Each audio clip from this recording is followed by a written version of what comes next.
Hi, good morning, guys. Welcome to Pandu English Academy. I am Bhagirath Godara with a new video. आज हम class ninth के second lesson physical features of India का मतलब है कि India की जो फिजिकल फीचर्स हैं, फिजिकल फीचर्स का मतलब इंडिया में कहीं पहाड़ है, कहीं मैदान है, कहीं मरुस्थल है, कहीं घाटियां हैं, कहीं नदियां हैं, कहीं कुछ और है। पूरी इंडिया को हम स्टडी करेंगे और उसको ब्लॉक वाइज डिवाइड करेंगे, क्षेत्र वाइज डिवाइड करेंगे, कहेंगे ये इधर का पार्ट अलग है, ये पार्ट अलग है, इस पार्ट में ये, इस पार्ट में ये। अभी तक हमने इसके टू पार्ट की स्टडी कर ली है, हिमालय की स्टडी कर ली है और नॉर्दर्न प्लेन जो है, जो उत्तरी भारत का मैदान है, गंगा यमुना चंबल का जो मैदान है ना, ब्रह्मपुत्र नदी का जो मैदान है, उस मैदान की स्टडी कर ली है। आज हम इसके थर्ड पार्ट की स्टडी करेंगे जो कि पेनिनसुलर प्लेट बोलते हैं, दक्षिणी भारत का जो पार्ट है उसकी स्टडी करेंगे। आगे बढ़ने से पहले मेरा निवेदन है कि वीडियो को लाइक करें, सब्सक्राइब करें, शेयर करें, कमेंट करें, है ना, अपने फ्रेंड से फॉलो करवाएं। देखते हैं पेनिनसुलर, पहले हम ये पढ़ेंगे पेनिनसुलर होता क्या है। देखें, the landform that is three side surrounded by water but is connected to the mainland on one side. ध्यान दीजिए, पेनिनसुलर वर्ड एक अलग है, ये कोई इंडिया के लिए नहीं, पूरी दुनिया के लिए एक जैसा है। ध्यान से पढ़िए, कोई भी पार्ट जो तीन तरफ से पानी से घिरा हुआ हो, ये देखिए, और एक तरफ से लैंड से जॉइंट हो, कनेक्टेड हो, उसे पेनिनसुलर कहते हैं। उसे क्या कहते हैं? पेनिनसुलर कहते हैं। आपको ये दिख रहा है, ये एक पेनिनसुलर पार्ट है, ये यहाँ पे पेनिनसुलर है ना। जो चीजें तीन तरफ से पानी से घिरी हुई होती है वो पेनिनसुलर कहलाती है। ये सब क्या है, यहाँ पे पेनिनसुलर है ना। अब भारत में जो पेनिनसुलर, उसको पेनिनसुलर प्लेट कहते हैं, या इसको डक्कन ट्रेप भी कहते हैं, अलग अलग नाम है उसके, है ना।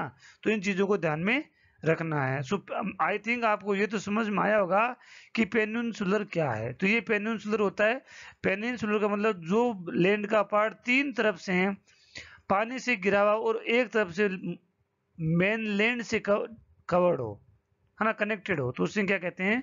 पेनिनसुलर कहते हैं। आगे देखते हैं पेनिनसुलर प्लेट। ये पेनिनसुलर प्लेट पहले मैप में देख लीजिए।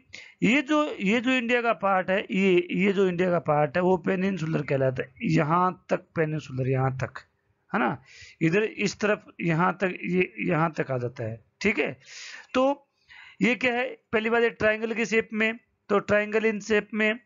अब ध्यान दीजिए, ये जो पार्ट है, ये देखो यहाँ से ऐसे ऐसे, ये जो इतना इतना, ये जो पार्ट है, ये वर्ल्ड का सबसे प्राचीन लैंड है।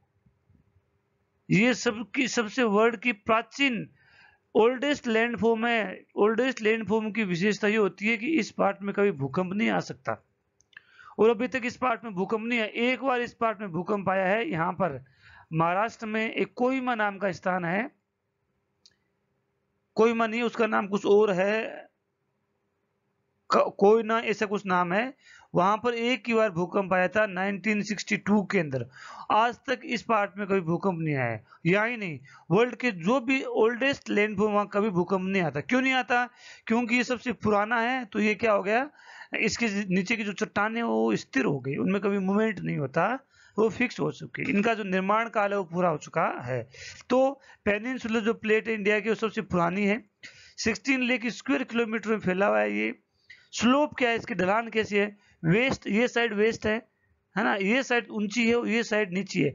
तो ज्यादातर यहाँ की नदियां हैं वो बे ऑफ बंगाल में जाके गिरती है। आप जानते होंगे, महानदी, गोदावरी, कृष्णा, है ना, ये सभी इस तरफ जाकर के गिरती है। तो इसकी जो स्लोप है, south north west to east है, वेस्ट टू ईस्ट है ना। अब ये देखिए, नर्मदा और ताप्ती रिवर को छोड़ करके, नर्मदा, ये जो रिवर, ये नर्मदा रिवर है, और ये जो ऊपर वाली रिवर, ये ताप्ती रिवर, ये क्या है? ताप्ती रिवर। इन दो नदियों को छोड़ के बाकी सभी नदियां इधर आके गिरती है। हाईली स्टेबल प्लेट है, मैंने पहले बताया था, सबसे स्थिर है ये, वर्ल्ड का स्थिर भूभाग माना जाता है। यहाँ कभी हलचल, भूकंप, ज्वालामुखी नहीं आ सकते। कंपोजिशन बना हुआ किसका है? ओल्डेस्ट क्रिस्टलिन से बना हुआ है, इग्निशियस और मेटामॉर्फिक रॉक से बना है। मैंने पहले बताया था इसके पहले वाली वीडियो में कि इग्निशियस क्या होते हैं। इग्निशियस ये होती है, जैसे जो धरातल के अंदर जो लावा होता है, जो ज्वालामुखी के माध्यम से बाहर निकल जाता है, वो गर्म लावा दोनों तरफ से फैल जाता है। तो जो फैलने से जो एक नई परत बनती है, वो इग्निसिस टाइप की परत होती है। तो ये पूरा जो पार्ट है वो मेटामॉर्फिक इग्निसिस रॉक से बना हुआ है। सो आगे बढ़ते हैं। अब हम देखते हैं, इसको डिवाइड कर दिया है। क्या कर दिया है? मैप में देख लीजिए, इसको डिवाइड कर दिया है कि ये देखने में ऐसा लगता है कि नीचे वाला पार्ट देखो अलग है ना, वो ये अलग है। ये दो पार्ट कर दिए, ये एक पार्ट हो गया यहाँ से, ये एक पार्ट हो गया है ना, और नीचे वाला एक पार्ट हो गया। तो ऊपर वाले पार्ट को बोलते हैं सेंट्रल हाईलैंड। क्या बोलते हैं? Central highland. नीचे वाले को बोलते हैं डेक्कन प्लेट्स। क्या बोलते हैं? डेक्कन प्लेट्स। तो पेनिनसुलर प्लेटू जो इंडिया का है, उसको 2 पार्ट में डिवाइड कर दिया है। आगे देखते हैं सेंट्रल। अब हम पढ़ेंगे, पहले सेंट्रल आइलैंड की स्टडी करेंगे, उसके बाद में डेक्कन ट्रेप की स्टडी करेंगे। तो सेंट्रल आइलैंड क्या, देखिए, north to the Narmada river. ये सेंट्रल आइलैंड, ये नर्मदा रिवर है, इसके नॉर्थ में, इसके क्या है? नॉर्थ में। पहचान में आ गया होगा कि नॉर्थ में है। इसको मालवा प्लेट बोलते हैं। क्या बोलते हैं? मालवा। मालवा एक स्थान का नाम है यहीं पर, है ना। इसको मालवा प्लेट बोलते हैं। Is known as central island. Malwa plate को सेंट्रल आइलैंड कहते हैं। तो आपको ये समझ में आ गया कि इस सेंट्रल आइलैंड की साउथर्न बाउंड्री क्या है? नर्मदा रिवर है। कौन सी रिवर है? नर्मदा रिवर है। यहां तक आपने ये पढ़ा। आगे हम और पढ़ते हैं। अब हम पढ़ते हैं कि साउथ में इसके रिवर के अलावा इसमें विंध्याचल रेंज है। एक विंध्याचल यहाँ पे पहाड़ी है, एक सतपुड़ा पहाड़ी भी है। ये इसी के आसपास में ही है। ये जो दिख रहा है ना, ये ग्रीन येलो वगैरह, ये पहाड़ियां हैं। इसका साउथर्न जो बाउंड्री है, एक तो रिवर बनाती है, रिवर के अलावा इसमें विंध्याचल है ना, और इसको विंध्या रेंज बोलते हैं और सतपुड़ा रेंज बोलते हैं। ये उसकी साउथर्न बाउंड्री है। आगे देखते हैं नॉर्थ वेस्ट। ये ऊपर वाला नॉर्थ है, ये वेस्ट है, मतलब ये जो पार्ट है ना, इस पार्ट की जो बाउंड्री है वो अरावली है। ये अरावली पर्वतमाला है, ये अरावली पर्वतमाला है। तो इसकी नॉर्थ वेस्ट जो बाउंड्री है वो अरावली है। क्या है? अरावली है। ईस्ट वेस्ट वर्ड जो इस तरफ है, अभी हम बात करते हैं इस तरफ की। इस तरफ क्या है? ये merge with sandy and rocky desert of Rajasthan. इस तरफ से राजस्थान के डेजर्ट में मिल जाता है। क्या मिल जाता है? डेजर्ट में मिल जाता है। आगे देखते हैं ईस्ट वार्ड। हम इस तरफ आ जाते हैं तो बुंदेलखंड एंड बाघेलखंड यहाँ के स्थान है। ये देखो, ये बुंदेलखंड है और यहीं पे बाघेलखंड भी होगा। इस मैप में दिया होगा नहीं। ये इसकी ईस्टर्न बाउंड्री है। क्या है? इसकी ईस्टर्न बाउंड्री है। इसके अलावा छोटा नागपुर प्लेट्स यहाँ है। ये देखो, ये छोटा नागपुर, ये जो दिख रही है, ये छोटा नागपुर की प्लेट है। और दामोदर रिवर, ये जो मैंने लाइन प्लेट ड्रॉ की थी, यहीं से दामोदर रिवर नीचे आती है। तो इसकी ईस्टर्न बाउंड्री दामोदर रिवर, छोटा नागपुर, बुंदेलखंड और बखेलखंड इसके अंदर आते हैं। आगे देखते हैं रिवर कौन कौन सी बहती है इसमें चंबल जो यहाँ से निकलती है, चंबल रिवर अरावली के पास है, यहाँ से निकल के यहाँ यमुना नदी में जाती है। सिंध, बेतवा, कैन, ये इसकी नदियां इसी क्षेत्र में बहती है। स्लोप, इसकी ढलान क्या है? इस पार्ट की ढलान क्या है? साउथ वेस्ट से लेकर के नॉर्थ ईस्ट की तरफ है। मतलब ये पार्ट ऊंचा है। ये पार्ट क्या है? ऊंचा उठा हुआ है, उससे इस तरफ बहता है। नदी हमेशा इस तरफ से बह रही है। तो आई थिंक आपको ये तो समझ में आया होगा। तो सेंट्रल हाईलैंड क्या है? सेंट्रल हाईलैंड जो है मध्य हाईलैंड से, जिसके अंदर अरावली पर्वतमाला आती है, विंध्याचल आती है, सतपुड़ा आती है, मेघालय आता है, बुंदेलखंड आता है, हजारीबाग हिल्स आती है, छोटा नागपुर हिल्स आती है, रांची प्लेट्स आती है ना, शिलोंग प्लेट्स आती है। ये सभी इसी के अंदर आती है। आगे देखते हैं। अब हम पढ़ेंगे डेक्कन प्लेट्स, है ना, दूसरा पार्ट था। तो Deccan plate is a triangle. देख लो, ये क्या है? ट्राइंगल की शेप में। देख लो, ये ट्राइंगल है कि नहीं है ना? ट्राइंगल के शेप में है। Landmark that lie to the south of the river Narmada. ये किस तरफ है? नर्मदा रिवर के साउथ में है। तो इसकी बाउंड्री वेस्ट, नॉर्दर्न बाउंड्री क्या बन गई इसकी? नर्मदा रिवर बन गई। Deccan plate is higher in west. ये इस वाली साइड इसकी ऊंची है। ये साइड इसकी ऊंची है। And slope gently eastward. इसीलिए यहाँ की जो जितनी भी नदियां हैं बड़ी, वो बे ऑफ बंगाल की तरफ बहती है, क्योंकि इसका वेस्टर्न पार्ट हमेशा ऊंचा रहता है। It separate by fold from the छोटा नागपुर पठार। ये छोटा नागपुर की जो हिल्स है, ये देखो यहाँ पे, इसमें फोल्ड आ जाता है, यहाँ पे दर्रा आ जाता है, इससे ये अलग होता है। इससे ये क्या आता है? अलग होता है ना। ये इसकी सीमा है यहाँ की। आगे और पढ़ते हैं। नॉर्दर्न बाउंड्री क्या है? मैंने बताया था, यहीं पे सतपुड़ा और नर्मदा रिवर इसकी नॉर्दर्न बाउंड्री हो गई।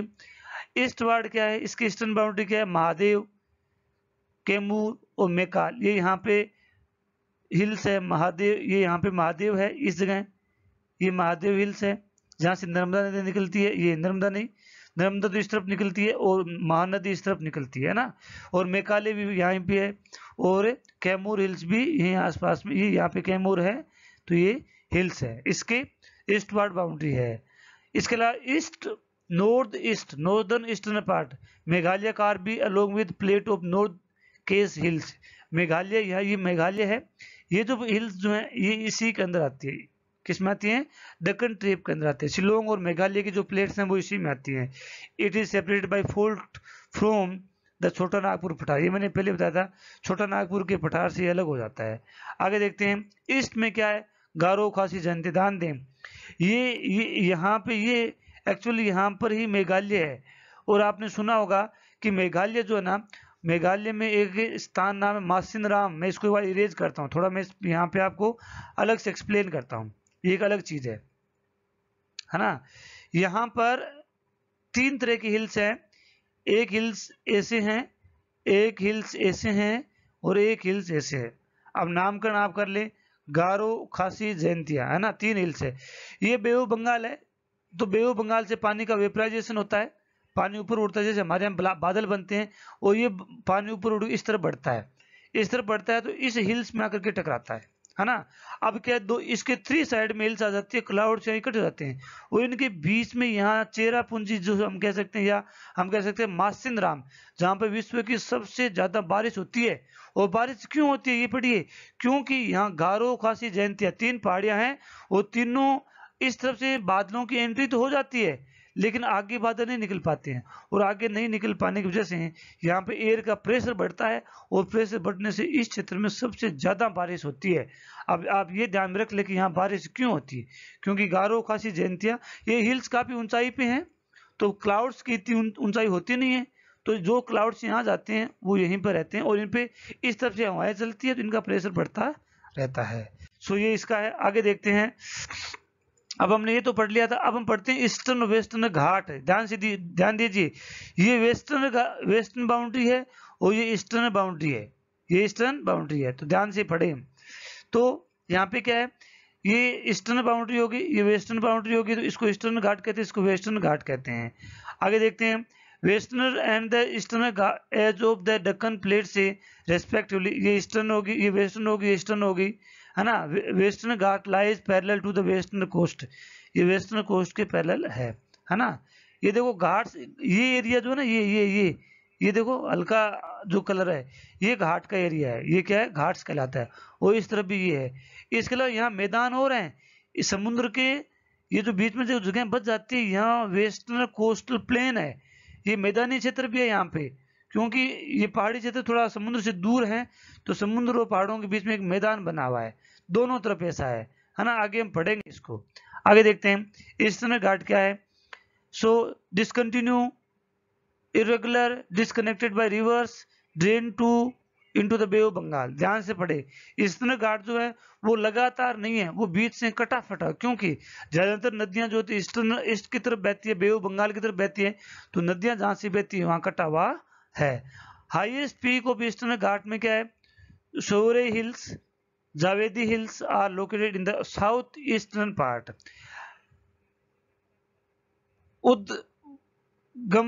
गमंडलम ये साउथियन नेम है, popular known as the Ooty, and Kodaikanal यहाँ की हिल्स है।